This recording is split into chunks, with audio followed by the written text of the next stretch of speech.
More as IndyCar keeps moving tow.ard the future, a reminder of the past. Unser Sr. explained what made Mario Andretti special on a racetrack in terms so simple that a listener both understands and wonders whether there's more. "He just always went forward," Big Al said. "That's it. That's the goal. And that's how it is with auto racing at large. It's all about progress, moving ahead, getting better. How can a mechanic or an engineer modify a car to make it go that much faster? What information can a driver relay to gain an edge? What will be the next innovation, advancement or improvement that will shake up the competition?" Ironically, the future becomes easier to understand because the past is on display at ISM Raceway ahead of the Desert Diamond West Valley Phoenix Grand Prix for the Verizon IndyCar Series on Saturday evening.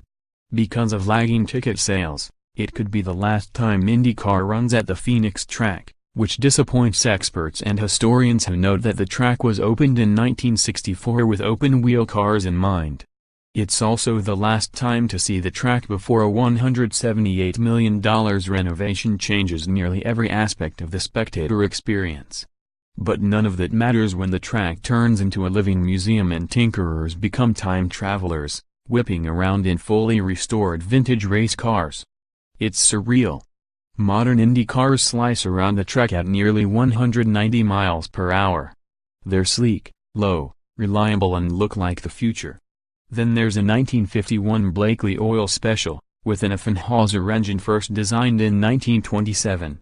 It's shaped almost like a bathtub and the drive shaft runs between the operator's legs. The steering wheel looks like a hula hoop compared to today's vehicles. Gary Schroeder owns it and says it took 20 years to restore. The car nearly won Indy with pioneering Phoenix-born racer Bobby Ball driving, he said. He was a rookie. Blakely Oil, of course, owned gas stations in Arizona during the era, Schroeder said.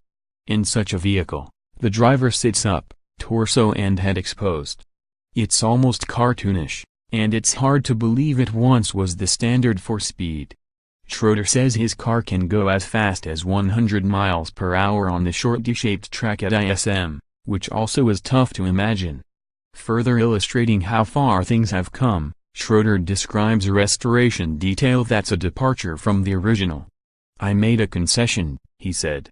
"It didn't have a seatbelt. Cars from this era were pretty much all hand-built, hand-fabricated. A lot of it was what I want to call backyard engineering. Guys would take a stock engine, and they'd want to try stuff," Schroeder said.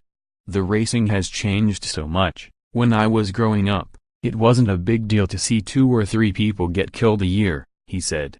"Now, that just doesn't happen."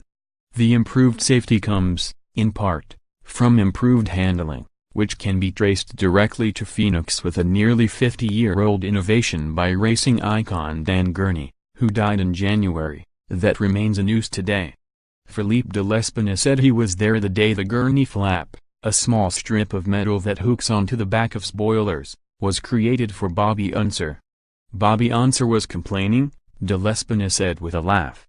"The car somehow lacked downforce, and they were not going fast. Gurney riveted an L-shaped strip of aluminum onto the wing, catching wind and forcing the rear end down to improve handling.